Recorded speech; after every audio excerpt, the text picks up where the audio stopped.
want to have a brutal conversation with my American friends. And I think it's safe to say I speak on behalf of all Australians and quite possibly the people, everyone else in the world, to tell you the truth. But when is your president going to come to reality, or when are you or your government going to hold him to account?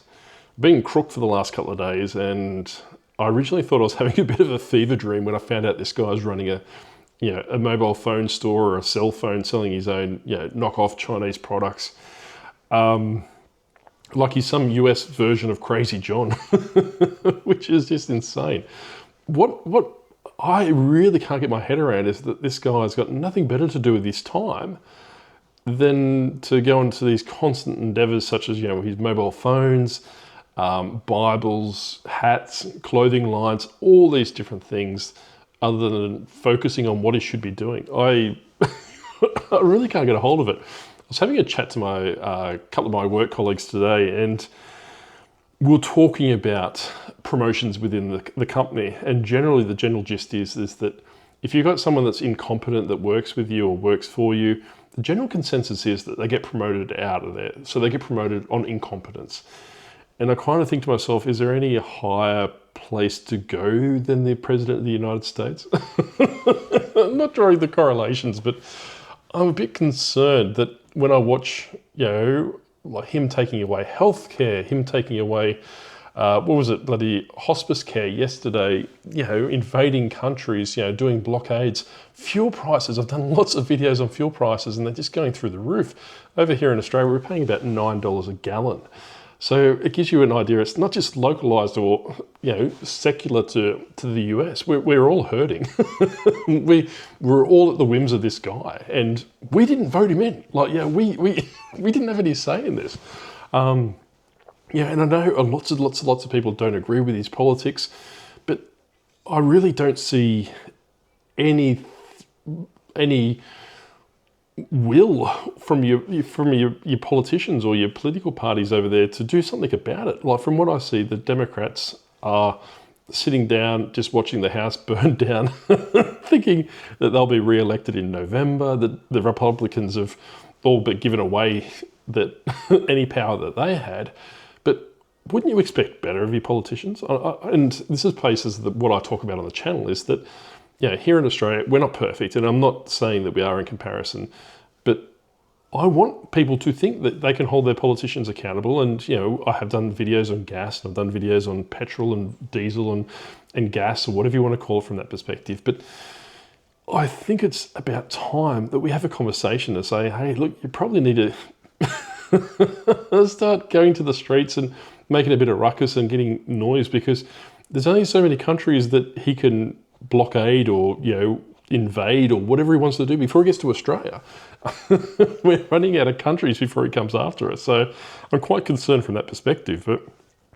But going back to the politician, hawking his wares and all these different things, is that from an Australian perspective, and by all means, if you are American or you're otherwise as well, let me know what you think of this. Is that I personally think that a politician, especially one in the presidential seat or a prime minister, and from our perspective, is that they should be focused solely on the job, that nothing should be getting past their gaze, and that they should be functioning to the full extent of their position. And if they're not doing that, mechanisms are in place to evict them from that position.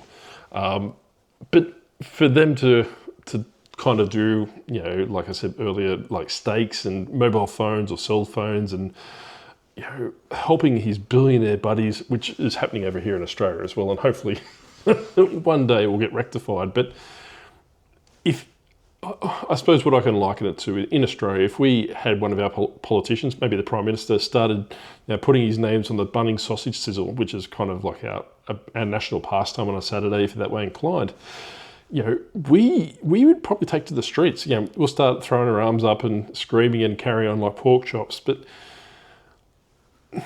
it's just not good enough. Like, I really can't put it down. I expect better. I'm not too sure, but I know a lot of people are still waiting for their mobile phones. When I was doing some research in the video yesterday, when I found out about the phone, my eyes directly came across there's some extra additions to his phone plan, which is health insurance and car roadside assistance and something else as well.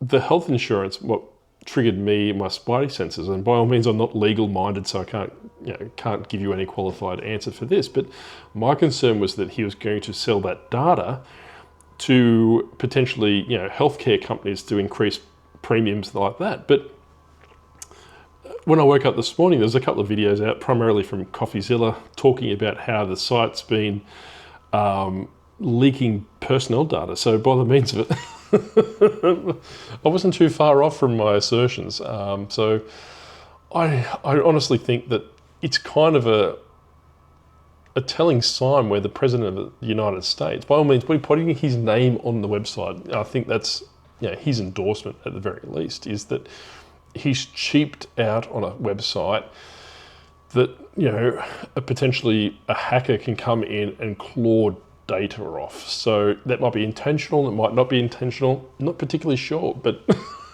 I'm less than impressed. And what else is he going to do next? Is he going to start doing electric cars? It might be a case that all the billionaires get into electric cars and start selling those. Thoughts? Let me know. Wayne Tech promised an electric car by this year. I put a deposit down. Where's my goddamn electric car, Bruce?